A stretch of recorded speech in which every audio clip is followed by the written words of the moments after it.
And it also had that what we see a lot is that people don't understand the type of Medicare that they have.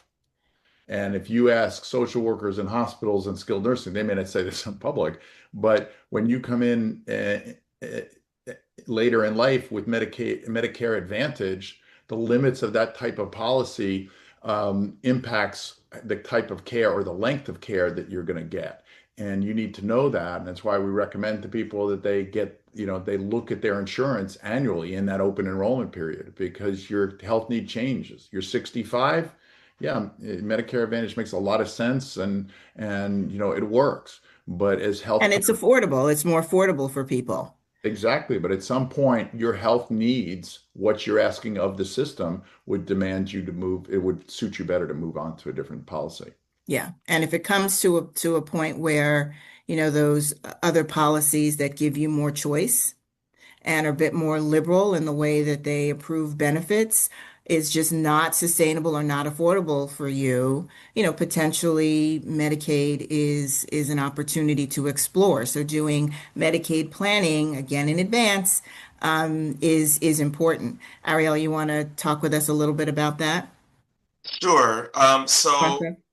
uh, Medicaid planning is always a good idea to do it in advance, for the reason that in New York, while it is the most flexible state in the country when it comes to elder care planning and asset protection. So, if you want the weather, you go to Florida. If you want the financial protection, you stay in New York. But I want to be in New Jersey. What do you get there? I live in New Jersey. You moved to New York. Uh, uh, but uh, but there is a 5-year look back period for institutional Medicaid. And then there's right now no look back period for community Medicaid. There was a law passed to implement even a 2.5-year look back period for community Medicaid or home care, but that has not been implemented yet. It's unclear when or if that's going to happen. Possibly later this year, possibly next year. They've been delaying it each year for the last 5 years. It's unclear, but so ideally you want to plan at least 5 years in advance. So this way you cover institutional Medicaid as well, because everyone says, well, I never want to go to a nursing home. Sometimes it isn't a choice. Sometimes you have to go to a place like that. But it's also true that most people who are properly maintained at home don't end up needing a nursing home. Or in another senior living setting. So if you want to make sure or do your best as a human to avoid going to a nursing home, the best you can do is make sure you're properly maintained outside a nursing home. So that's where, you want to make sure that you do proper planning, not only for institutional planning, but also for community Medicaid, where right now, as I mentioned, there's no look back period, but we always want to anticipate institutional. What happens if, like most of my clients, they need care now in whichever setting we're talking about, community or home care versus institutional, there still are options. Even where there is a look back period, you can still protect assets. It just triggers a penalty period.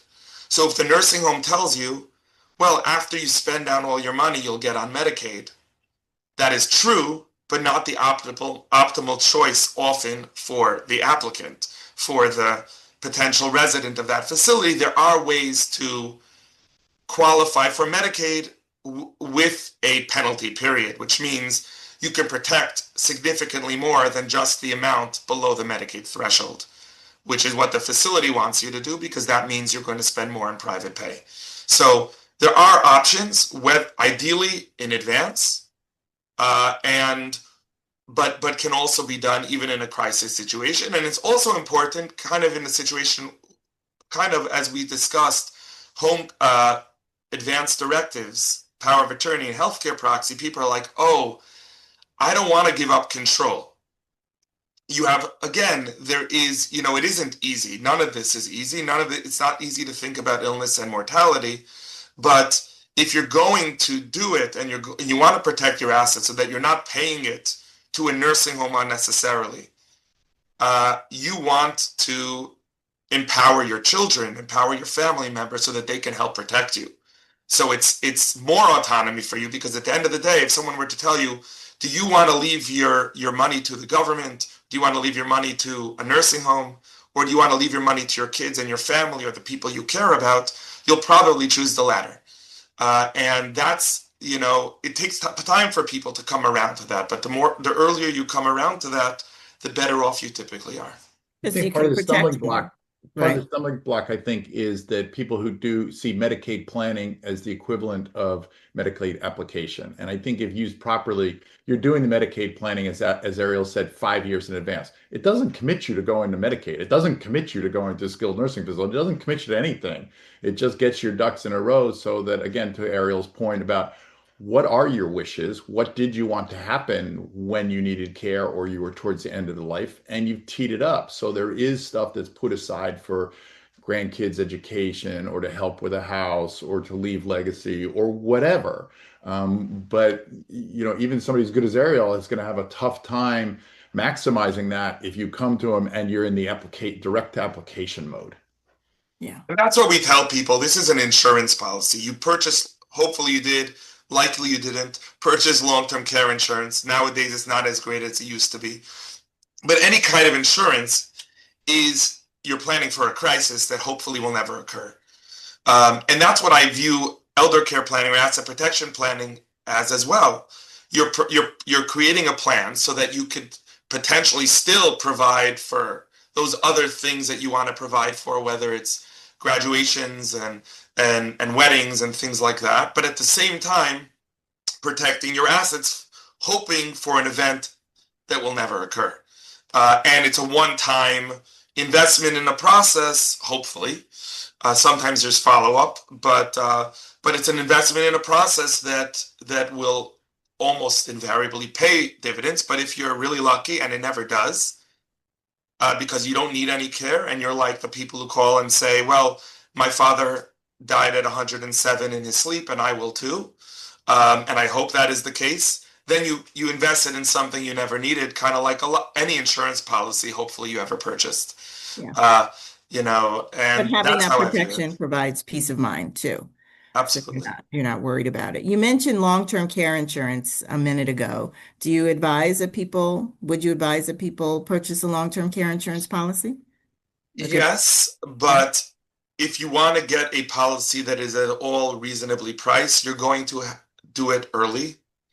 And the other thing is nowadays, it used to be when I first started practicing a long, long time ago, there were people who came to me with unlimited policies, lifetime, full benefits, and I'm like, wow, that's great. Now the insurance companies all got a lot smarter, and also they were losing their shirts on these policies because everybody was needing care.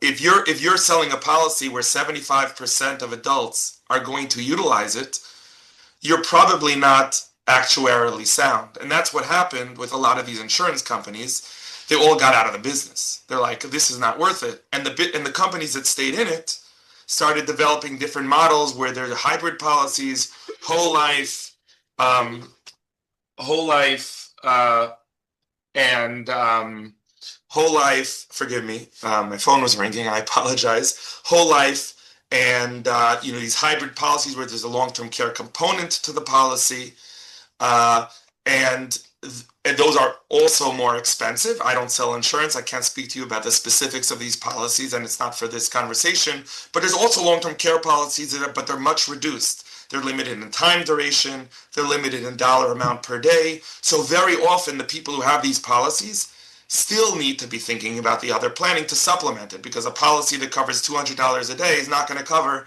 the $650 that a nursing home can cost, or the $450 that a home care can cost. So these are issues that need to be dealt with. That being said, if you qualify even for those policies and they are reasonable from a financial perspective and based on your budget, it is a good idea to have, because if you ever do need care, it'll reduce the amount of exposure of your elder assets. That's right. To cost of care. Yeah, I like long-term care policies. I have one myself. I have one of those hybrid policies. I do revisit it every year. probably every 2 years, but I revisit it frequently enough. Got it when I was in my 40s. So, no illness and, I had some, and age enabled me to get a lot of the stuff I wanted for a lower price point. And I say that to elder care clients a lot, who are caring for their parents. If you don't have a long-term care insurance policy, you really should talk with a broker and investigate one for yourself, because you just really never know how the dice will be thrown for you and your health long term. And long-term care can, as you say, help protect at least some of your assets by supplementing. Jay, I don't know if you take long-term care insurance policies. I'm sure that you do. And Paul, I mean, all of the assisted living communities accept long-term care. So it's a good idea to have. Yeah, well, it's part of your plan, right? This goes back to the original question. Now, in the mid 60s, when Medicare, Medicaid were signed into law, the average lifespan of an American female was 74. If I told you somebody died at 74 today, you'd say, "Oh, so young." And it was That's true. We would. and the system was designed to take care of seniors for their lifespan. Yeah. Well, if you retired at 65 and lived to 74, it's a 9-year window. That difference between lifespan and health span is so increased that you need to ask yourself, what is my plan for that time when I'm not healthy? Yeah. Is it going to be straight? I'm going to rely on Medicaid. I have long-term care. I'm going to self-insure. I'm going to put a little bit of money away. I'm going to use my house. But you need to have the full conversation of what have I allocated for my care. Yeah, that's right. I And think people don't. if you're a family caregiver, and you're caring for your parents, I say this to clients sensitively as well, unless things are drastically different, you're making different choices over this course of your life than your parents did, that potentially is a direction that your health may go. And so how do you want your children to respond? What assets or resources will your children have to care for you if you should need that care as you age? So it's an important part of the planning, Paul, as you say. Well, and you, Abby, you and Jay, I'm sure see this a ton, is that the other piece is the human resource. My daughter is going to take care of me. That's my plan. Yeah. Okay. Well, we need to have that conversation. And we also need to know what that looks like. You guys, how often have you had an adult child who put their hand up to say, "I'll take care of mom," come to you in pieces because they underestimated the task? Yeah. At least 50%. Well, it's so People come in interesting the because door. that's one of the first points that I focus in on when I'm having the conversation with families, especially the adult children. And I try to be careful and, as you said, Abby, sensitive and professional in my approach to it, but I always want to make the message clear because I point out that typically it's the adult child or it's the person, the family caregiver that breaks down first. And that this is a moment where thinking of your loved one, you also need to think about yourself because your life is about to change dramatically.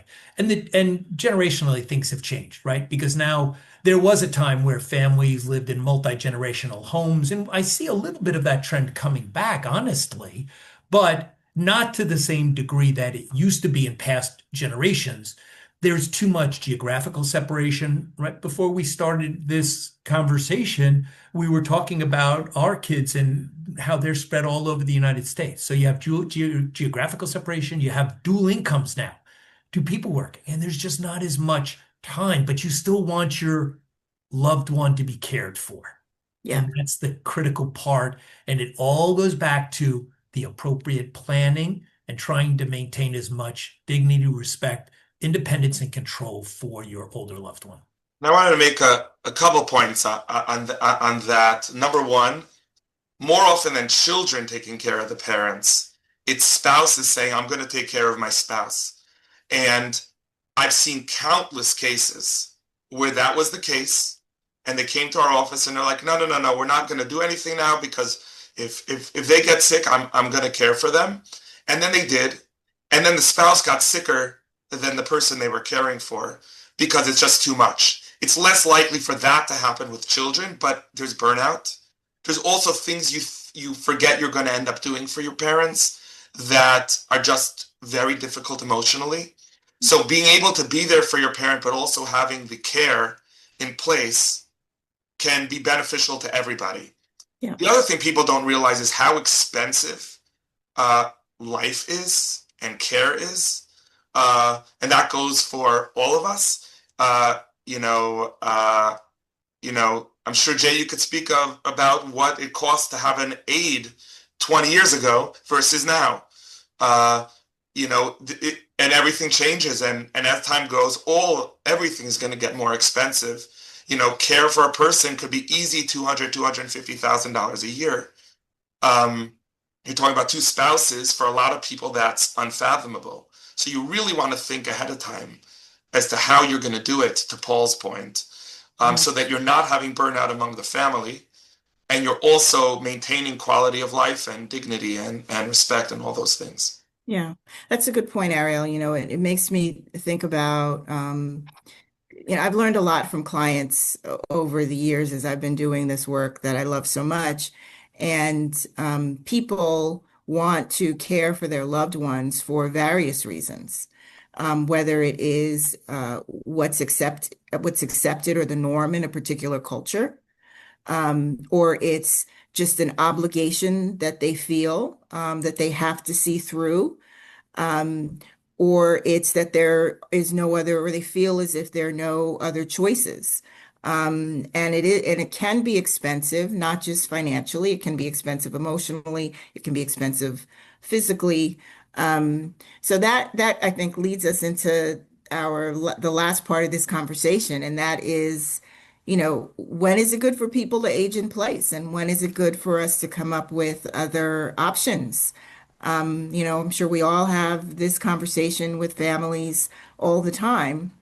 When the matter of, moving mom or dad into a community comes up, everybody thinks, or not everybody, but a lot of people think of, nursing homes of old, and putting people away, or getting rid of, or throwing away, or casting aside elderly people who need extra care that can't be handled at home because it's just not safe for the person who needs the care or the person who is providing the care. So how do people know? And those many of those myths I think can be dispelled just by visits, by tours, by going to see, by contacting a professional to talk about options, as opposed to assuming that no, that's not something that I can do or afford. It might be something that you can do. The places might be great, or might be good options as opposed to home, and there might be some affordable options.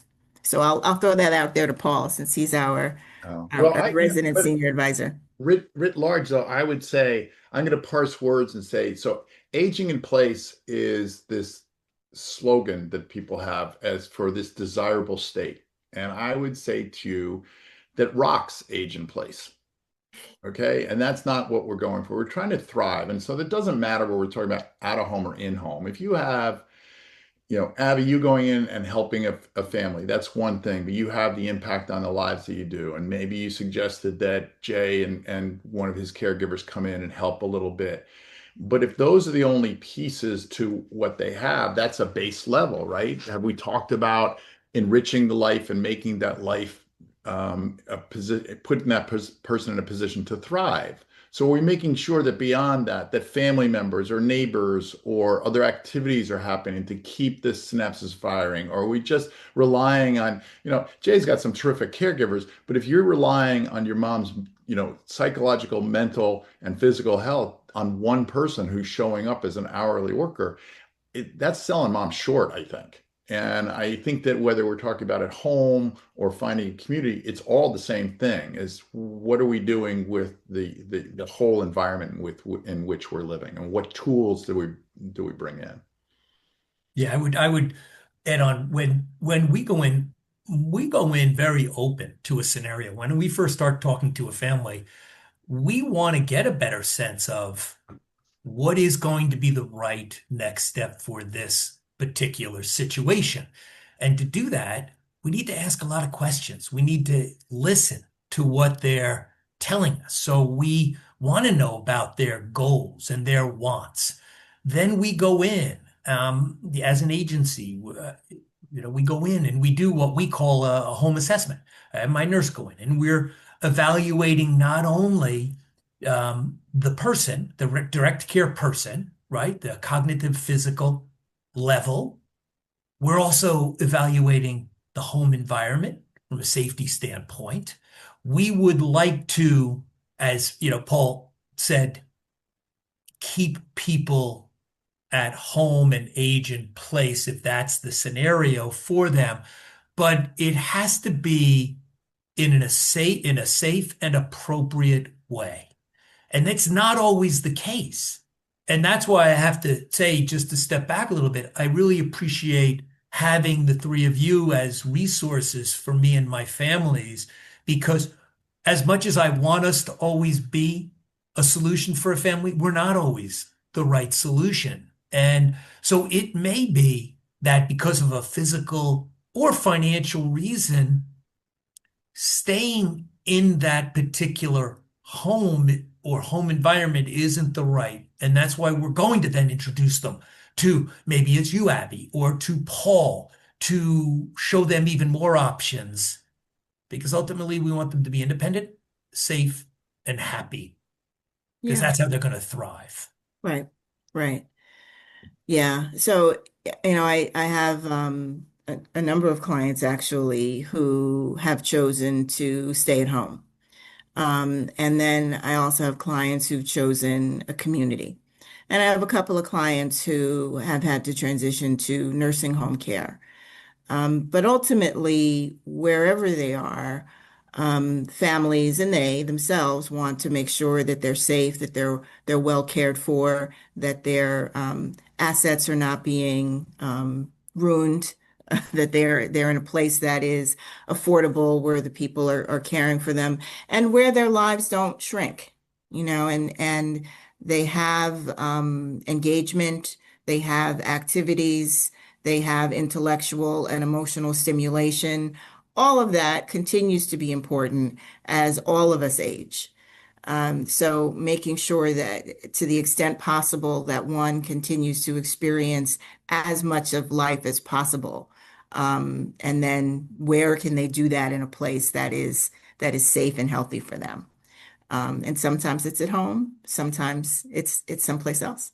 Right. I mean, we look at it as just part of the evolution, right? When you got married, you got an apartment together. You're gonna have families. You sort of get the starter house. You raise the kids in this big house. It got too big. You downsize. Now, again, we're living longer, so that next phase of our life is, I want to be active. I want to do things, but my knee's getting a little balky, or somebody's got a little cognitive impairment and just needs a couple eyes on. I don't want somebody in the house because she's pretty independent, but I'm afraid she might walk out the front door, or make a bad mistake. We were talking before about leaving the stove on, things like that. And so we look at what that environment is. Do I make, as Jay said, modifications either in personnel or physical modification of the house, or to find another place to live, that is my apartment, is my home, and that services my needs. Right. And, since we started this conversation because we wanted to talk about planning, just as you are going to survey the home care agencies that are in your area and have some initial conversations so that you've got someone to go to when you need it, look at what assisted living, independent living, memory care communities are in your area, nursing homes are in your area, so that you can just tour them and see what they look like, understand what they have to offer. That way, if the need should ever arise, you're prepared to pivot quickly if you should ever have to do that, right? All these facilities have different personalities. Right? Ideal. Paul, you said it so Yeah, many times, and you're not locked into anything, that's but right. you have a little more information. And so when and if the situation changes, because this is an evolving and fluid situation. Yeah. We'd love to keep somebody at home if it's appropriate for as long as possible, but we are well aware of the fact that the situation changes, and that's why we're involved with our families, and we are always checking in with our families, the direct care family members, our caregivers, to keep up on what's happening there And is this still an appropriate situation? But, they should have more information is the bottom line. Yeah, absolutely. One Absolutely. thing we find is, clients who we've worked with to do planning, those who were proactive enough to do that, over time they'll call us. We become, and we all become, resources. And they'll call and they'll say, okay, this changed. What should we do? And there's always, throughout that process of aging throughout life, there's always steps in the process where you want the guidance, you just don't know where to turn. The advantage of proactive planning is also now okay, these are people who know this space. They know who to talk to. They know who to refer me to.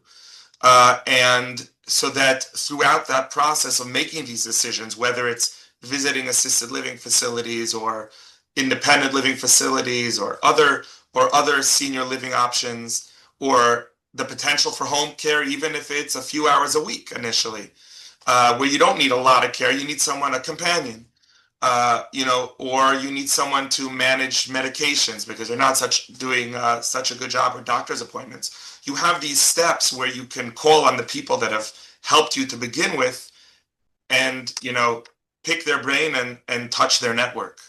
So Yeah. I think that's important as well. I think that's a really good way to close us out, Ariel. Thank you for that.